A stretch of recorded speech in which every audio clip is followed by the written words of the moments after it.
जिंदगी में अगर चोटें ना खानी हो तो अकेले जीना सीखो। अकेले जीना सीख जाता है इंसान जब उसे पता लग जाता है कि अब साथ देने वाला कोई नहीं है। अकेले होना और अकेले रोना कई बार इंसान को बहुत मजबूत बना देता है। हो सके तो अकेले रहना सीख लो। जिस पर आप सबसे ज्यादा निर्भर रहेंगे वहीं सबसे ज्यादा आपको दर्द भी देगा। अकेले चलना सीख लो। जरूरी नहीं जो इंसान आपके साथ है वह कल भी तुम्हारे साथ होगा। अकेले रहने का भी अलग सुकून है, न किसी के आने की खुशी और न किसी के छोड़ जाने का गम। दिल के सच्चे लोग भले ही जीवन में अकेले रह जाते हैं, लेकिन ऐसे लोगों का साथ भगवान जरूर देते हैं। जिंदगी अनेक मुश्किलों से भरी हुई है और उन मुश्किलों का सामना अकेले ही करना पड़ता है। आपकी समस्या यह है कि आप उन लोगों के लिए भी समंदर पार कर लेते हैं जो आपके लिए एक पुल तक पार नहीं करते। अपमान करके दुश्मन बनाने से अच्छा है प्यार करके दोस्त बनाना। पतझड़ हुए बिना पेड़ पर नए पत्ते नहीं आते, ठीक उसी तरह कठिनाई और संघर्ष के बिना इंसान के अच्छे दिन भी नहीं आते। आपकी राय बहुत जरूरी है, नहीं तो आप खामोश रहेंगे और लोग अपनी मनमानी करते रहेंगे। मूर्ख इंसान अपना तो नुकसान करता ही है, लेकिन जो उसकी मदद करता है उसका भी नुकसान करता है। कहते हैं कि धर्म पैसों से बढ़कर होता है, लेकिन मंदिर में जल्दी दर्शन करने के लिए अधिक पैसे देने पड़ते हैं। क्या आपने कभी सोचा है कि बदले जमाने के साथ लोगों का रहन सहन तो बदल ही रहा है, साथ ही जीने का तरीका भी बदल रहा है। आज कई लोग ऐसे हैं जो या तो किसी मजबूरी में नौकरी इत्यादि के कारण अकेले रहते हैं, तो कुछ लोग ऐसे भी हैं जो बिना किसी मजबूरी के अपनी मर्जी से अकेले रहना पसंद करते हैं। अपने काम को सच्ची लगन से अकेले ही करते रहते हैं। जो लोग अपनी मर्जी से अकेले रहते हैं उनमें तो बहुत कुछ बुनियादी गुण होते हैं। ऐसे लोग जीवन में जल्दी ही बहुत कुछ हासिल कर लेते हैं। और दूसरी ओर ऐसे भी लोग होते हैं जो एक पल के लिए भी अकेले नहीं रह सकते हैं। ऐसे लोगों का अकेला पड़ जाना जैसे अंधेरी काल कोठरी में जीवन भर के लिए किसी कैदी का पड़ जाना। फिर ऐसे लोग इस भाग दौड़ भरी जिंदगी में उलझ जाते हैं क्योंकि इनको अकेले रहना पसंद ही नहीं, खुद के लिए समय ही नहीं, खुद के कामों के लिए समय ही नहीं। फिर ऐसे लोग ये सोच के पछताते हैं कि काश इस भाग दौड़ भरी जिंदगी से दूर होकर खुद के लिए समय निकाल लिया होता तो आज ऐसे दिन नहीं आते। पर अकेले रहना हर किसी के लिए वाकई आसान काम नहीं है। और अकेले रहने का यह मतलब भी नहीं है कि हम अपने घर वालों, परिवार, रिश्तों, नातों, मित्रों से दूर रहे। अकेले रहने की भी एक कला होती है जो आगे हम इस कहानी के माध्यम से समझने की कोशिश करेंगे। हम कैसे एकांत में रहकर अपने काम को, अपने सम्मान को, अपनी प्रतिष्ठा को, अपने उज्जवल भविष्य को कैसे आगे बढ़ा सकते हैं। हम अकेले रहने के उन 7 अमूल्य गुणों के बारे में भी जान लेंगे, तो आप अंत तक इस वीडियो को जरूर देखें। एक व्यक्ति एक गुरुवर के पास आया और बोला, गुरुदेव, मेरे दुख का कारण क्या है? वे गुरुवर बहुत ही बड़े आत्मज्ञानी थे। गुरुवर ने कहा, अपने आप को चीजों से चिपका लेना, चीजों को पकड़ लेना और उन चीजों के प्रति आसक्त होकर उनके पीछे भागना ही तुम्हारे दुख का कारण है। उस व्यक्ति ने गुरुवर का धन्यवाद अदा किया और कहा कि गुरुदेव, आपने तो मेरी समस्या का समाधान कर दिया है। उस व्यक्ति ने कहा कि मैं इतने दिनों से अपनी समस्या का समाधान चाहता था, आपका धन्यवाद गुरुदेव। यह कहकर वह व्यक्ति वहां से जाने लगा। गुरुवर ने कहा कि पूरी बात तो सुन लो। उस व्यक्ति ने कहा, नहीं गुरुदेव, आपका इशारा मिल गया है, बस वही काफी है और समझदार को इशारा ही काफी होता है। 1 महीने बाद वह व्यक्ति फिर से गुरुवर के पास आया। इस बार उस व्यक्ति का हाल बहुत बुरा था। वह बहुत दुखी था और सीधे गुरु के चरणों में गिर गया और कहा, गुरुदेव, आपने जो कहा था मैंने वैसे ही किया, पर मुझे सुख नहीं मिला, मुझे तो और दुख मिल रहा है। गुरुवर ने उस व्यक्ति से पूछा, तुमने ऐसा क्या किया? उस व्यक्ति ने कहा, मुझे अपने परिवार वालों से, मित्र, रिश्तेदारों से दुख मिल रहा था तो मैंने उन्हें छोड़ दिया और छोड़कर चला गया। 2-4 दिन तक तो मुझे बहुत अच्छा लग रहा था, परंतु धीरे धीरे मुझे उनकी याद आने लगी। अपने माता पिता, अपनी पत्नी, अपने बच्चे याद आने लगे। रिश्ते, रिश्तेदार, यहां तक कि अपने शत्रु भी मुझे याद आने लगे। इतना दुख तो मैंने उनके पास रहकर भी नहीं जाना था जितना कि उनसे दूर होकर दुखी हो गया हूं। इसलिए आज मैं घर वापस जाने के लिए निकला था और आपके पास आ पहुंचा। आपने मुझे इतनी गलत सलाह क्यों दी गुरुदेव? गुरुवर मुस्कुराए और गुरुवर ने कहा कि तुम परिवार को छोड़कर भागे, मित्रों, रिश्तेदार, यहां तक कि छात्रों को भी छोड़कर भागे, पर यह तुम्हारी गलतफहमी थी कि तुम छोड़कर भाग रहे हो। वास्तव में तो तुम उन्हें लेकर भाग रहे थे। व्यक्ति ने कहा, पर गुरुदेव, मैं तो किसी को अपने साथ नहीं लाया। गुरुवर ने कहा कि जो चीजें हमें दुख देती हैं वह कहीं बाहर नहीं होती, यहां तक कि जो हमें सुख देती है वह भी बाहर नहीं होती। ये सब परिवार वाले, रिश्तेदार, मित्र, शत्रु यहां कहां बसते हैं? ये सब हमारे मन में बसते हैं। और जब तुम भागे तो तुम अपने मन को साथ लेकर भागे, और तुम्हारे मन में यह सब तुम्हारे साथ भागे, तो तुम इनसे दूर कहीं नहीं गए। जब जो चीजें मन में बसी हो और वह आसपास हो, तो वह जो दुख देती है वह हमें बहुत लगता है, पर वह बहुत कम होता है। और जब हम और चीजों से दूर हो जाते हैं, यानी छोड़कर भाग जाते हैं, तब मन उन चीजों को पाने के लिए फिर से प्रयास करने लगता है, और तभी हर चीजें बहुत ज्यादा दुख देती हैं। जैसे तुम्हें हो रहा है। व्यक्ति ने कहा, तो गुरुदेव मैं क्या करूं? चीजों के साथ रहूं तो दुख, चीजों को छोड़कर जाऊं तो दुख। क्या मैंने सिर्फ दुख उठाने के लिए ही जन्म लिया है? गुरुवर जोर से हंसने लगे और कहने लगे, यह बात बिल्कुल सत्य है। यहां सब सिर्फ दुख उठाने के लिए ही जन्म लेते हैं, पर यह भी सत्य है कि इन दोनों के पार सुख है, और उन सुखों के पार दुख है, फिर सुख और फिर दुख। जिन चीजों में हमें सुख नजर आता है वो हमें दुख देती है, और जिनमें दुख नजर आता है वही सुख का कारण बन जाती है। उस व्यक्ति ने कहा, गुरुदेव क्या इन सुख दुख के माया जाल से बाहर निकलने का कोई रास्ता नहीं है? गुरुवर ने कहा, रास्ता तो है। अगर तुम इसी दुनिया में रहना चाहते हो, इन सब के साथ रहना चाहते हो, तो तुम्हें एक काम करना होगा। तुम ऐसे ही रहो जैसे कि तुम इस दुनिया में अकेले हो। सबके साथ रहो पर अकेले रहो। उस व्यक्ति ने कहा, पर गुरुदेव ऐसा कैसे हो सकता है? गुरुवर उस व्यक्ति को एक जगह पर ले गए जहां एक मेला लगा था और वहां बहुत भीड़ थी। गुरुवर ने कहा, देखो अपने आसपास यहां किसी को जानते हो क्या? वह व्यक्ति ने कहा, नहीं गुरुदेव, यहां तो कोई भी मेरी जान पहचान वाला नहीं है। गुरुवर ने कहा, क्या तुम यहां अकेले हो? व्यक्ति बोला, हां गुरुदेव बिल्कुल अकेला हूं। गुरुवर ने कहा, नहीं, तुम्हारे मन में कुछ चल रहा है, तुम अकेले नहीं हो।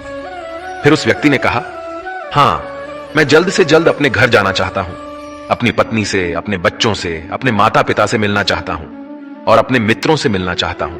वही मेरे मन में चल रहा है। गुरुवर ने कहा, अब यह सब भूलकर आंखें बंद कर लो और अपना पूरा ध्यान यहां होने वाली आवाजों पर लगा दो। व्यक्ति ने ऐसा ही किया, और जैसे ही उसने अपनी आंखें बंद की और सारा ध्यान वहां हो रही आवाजों पर लगा दिया, उसे एक अकेलापन, एकांत महसूस हुआ। उसे लगा कि वह इतनी बड़ी भीड़ में भी अकेला है। सभी आवाजों के ऊपर ध्यान लगाने के कारण किसी आवाज का कोई महत्व नहीं था, बस आवाजें थीं और वह था। उसने अपनी आंखें खोली और कहा, गुरुदेव यहां तो मैं बिल्कुल अकेला हूं, सब हैं पर कुछ नहीं है। गुरुवर ने कहा, बस इसी तरह अकेले होना है तुम्हें। रहो सबके साथ, पर भीतर से अकेले रहो। साथ में सब हो, पर मन में कोई ना हो। जिसने इस तरह से अकेला रहना सीख लिया, उसे कभी जीवन में दुख नहीं होता, उसे चीजें दुख नहीं देती, वह हर चीज में आनंद की प्राप्ति करता है। गुरुवर ने आगे कहा, महान सफलताएं अकेलेपन से ही शुरू होती है। अकेलापन ही हमें उनसे मिलाता है। अपने अकेलेपन को नकारात्मक मत समझना, बल्कि उसे एकांत समझकर खुद को जानने का प्रयास करो। जब तुम्हें एकांत पसंद आने लगे, तब इसका मतलब यह होगा कि तुम्हारा वास्तविक वजूद तुमसे मिलना चाहता है। इसलिए अपने इसी एकांत प्रेम का सम्मान करो। गुरुवर बोले, मैं तुम्हें ऐसी 7 खूबियों के बारे में बताता हूं जो अकेले रहने वाले लोगों में पाई जाती है और उन्हें दूसरों से अलग और बेहतर बनाती है।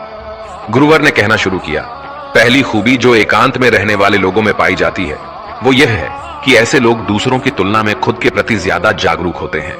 वो खुद के स्वभाव और आचरण के बारे में ज्यादा गहराई से जानते हैं। ऐसा इसलिए होता है क्योंकि जब हम अकेले होते हैं तो हमें खुद के बारे में सोचने का काफी समय मिल जाता है, जिससे हम खुद के व्यवहार को अच्छे से समझ पाते हैं।